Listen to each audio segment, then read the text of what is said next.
কই রে আমার দোস্ত আবুল্লাহ, অনেকদিন ধরে ওর সাথে দেখা করি নাই। ও এই হোটেলেই আসবে বলছে। ওই যে আমার দোস্ত আবুল্লাহ। আবুল্লাহ, এই শুনে না। এই ভাই, আপনার লুঙ্গি পড়ে গেছে, জলদি উঠান। ভাই ওটা লুঙ্গি না, রুমাল। হ্যাঁ, আমার জায়গা মেরে দিলেন। অবশ্যই। এই বল দোস্ত, তুই আমার চিনিস না? তুই একটা নিলে আমি তিনটা নেবো। দোস্ত এত বেশি খাইস না, খাইলে পাড়া হয়ে যাবে। ইয়া আমারও হয়ে যাইব। ফইনি, তুই আমায় চিনতে পারলি না, তুই যা নিবি আমি তাই নিব। দেই তুই কি নাস, এটা হইলো বিলাইয়ের গু। বিলের গু, তাইলে আমিও নিব, সমস্যা কি আছে? ফাইজলামি আমারও চিনিস না। দেখ, তুই একটা নিবি তো আমি সব নিব। হাহা। হাই হাই, ভালো জায়গাটা মেরে দিবি। তোর আগে আমি যাই। হ্যাঁ, এই দাঁড়া, এই জায়গায় আমি বসছি। দূর শালা, ছেঁচড়া না হয় টেবিল দিয়েও ছেঁচড়ামি করোস। ছোটবেলা বলছে মা এই যে ছেঁচড়া করলে কথা বলতে মানা, তাই আজকে তো ছেড়ে দিলাম। দোস্ত, গার্লফ্রেন্ডের জন্য আমাকে চিনতে পারলি না? তোর প্রতিটা কাজে আমি নকল করবো, আজকে তোর আমি পচাই ছাড়বো। দোস্ত, গার্লফ্রেন্ডের পায়া আমারে কথা বললে গেলি। আহা, এরই দোষ কয় না। মিস্টার বিনজা, তোর আবুল আমি তো জানতামই না। দেখ কেমন করে খাইতেছে, এ দেখে তো আমার বমি আসতেছে। আজ কম দামি হোটেলে আসছি তো, তাই কিছু বলতেছি না। আবুল্লাহ, তুই একটা খাইলে আমি দুইটা খাম। আজকে আমার দুইটা মুখ নাই দেখে একটার মধ্যে ঢুকাইতাছি, সমস্যা নেই রে, চলবো। দেখছ, খেয়া রাখিলাম। এত সুন্দর খাওয়ানো মজা হারায় যায় যখন সামনে একটা আবাল বসে। কি হবে খাইতেছে রে। আমার খাইলাম খাই। দোস্ত, তুই এই বিলের গু খালি তো আমি এর চেয়ে বেশি খাম। দেখ, দেখছ দোস্ত, আমি টাকা জলদি তোর চেয়ে বেশি বেশি খাইতাছি। হ্যাঁ, হুম হুম, কি এর গন্ধ রে? বাসি কি বিলের গু নাকি? দোস্ত দেখছ। গন্ধ। এটা কি? ওই শালার পুতে না, জলদি এটা কি দিছ? হ্যাঁ, বিলের গু দাস? সত্যি তো, এটা তো বিলের গু দেখতাছি। এই জায়গায় তো আগেও কি এই জায়গায় কি করে? হ্যাঁ, গন্ধ। আয় আয়, আমি কি খাইলাম?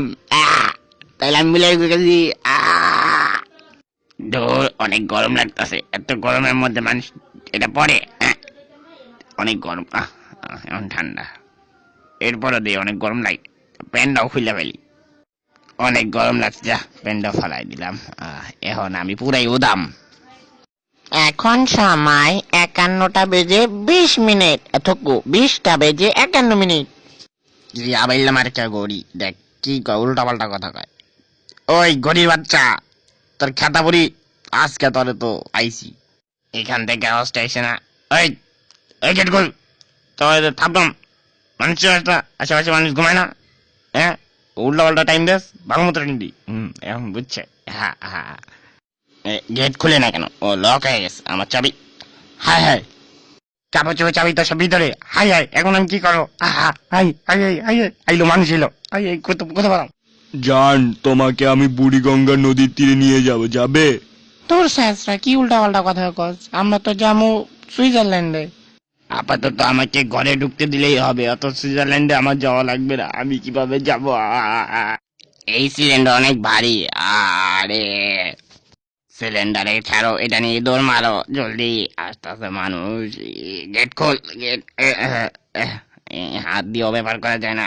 জলদি জলদি জলদি জলদি। আই হাই, এখানে তো একটা বুড়া মানুষ। চাপেন চাপেন না গেলে, দেখলে তো কোনো সমস্যা নাই, কিন্তু আমার যাইতে দেয় না। এই কার্পেটটা ভালো কাজে লাগবে, এই কার্পেটটা ভিতরে গেলে কেউ দেখবে না। হ্যাঁ, এই এই করতে করতে লিফটের ভিতর ঢুকি জলদি। আরে তুই কই রয়ে যাস, আস জলদি। হাই হাই, এক্সিট তো লিফটের বাইরে রয়ে গেল, এখন আমি কি করবো? আইডিয়া, বুদ্ধি পেয়েছি। এক্সকিউজ মি, কেউ আছেন? থাকলেও দূরে যান গা, আমার অনেক সমস্যা আছে। ওইখান দিয়ে যাই গা। হা। আরে নানি, ভালো আছেন? তোর ছেঁচড়া, তোর নাতনির বয়সে আমি। হ্যাঁ, তুই আমার কি কস? আমি কই যাই কিছু তো বুঝি না। এই জায়গায় আপাতত চিপা থাকি, দেখেও দেখবো না। ওই ছ্যাঁচড়া, চাবিটা নে আর বিটকেসটাও নিয়ে যা, আমার গার্লফ্রেন্ডের বাসের সামনে রাখিস। হাই রে দোস্ত, দয়া করেও দেখিস না, দেখিস না, দেখিস না রে, দেখ কালাইলে মানুষ যাচ্ছে। আমি একটু আসতেছি, এই বিট কেসটার মধ্যে ঢুকে থেকে। এই ঢুকলাম। এই কে রে? মিয়াও। একে? মিয়াও, আমি বিলাই। ও বিলাই, তো থাক, ঠিক আছে। হ্যাঁ, এটা খোলা কেন? নিশ্চিন্তে কিছু ঢুকছে কেউ, থাক না জানার ভান করি, এটা নিয়ে যাই। আমার কাম হলো নিয়ে যাওয়া, কেউ ঢুকছে না ঢুকছে তা দেখে লাভ নাই। এত হালকা কেন? আয় হায় পড়ে গেল দি। এক্সকিউজ মি, আমি আপনার গার্লফ্রেন্ডের পোশাক পরেছি, কোনো সমস্যা আছে? না, কোনো সমস্যা নেই, গার্লফ্রেন্ডের সুন্দর লাগতেছে। লাইক শেয়ার করে পাশে থাকবেন, সাবস্ক্রাইব করে আপনি আমাদের সাথে থাকবেন।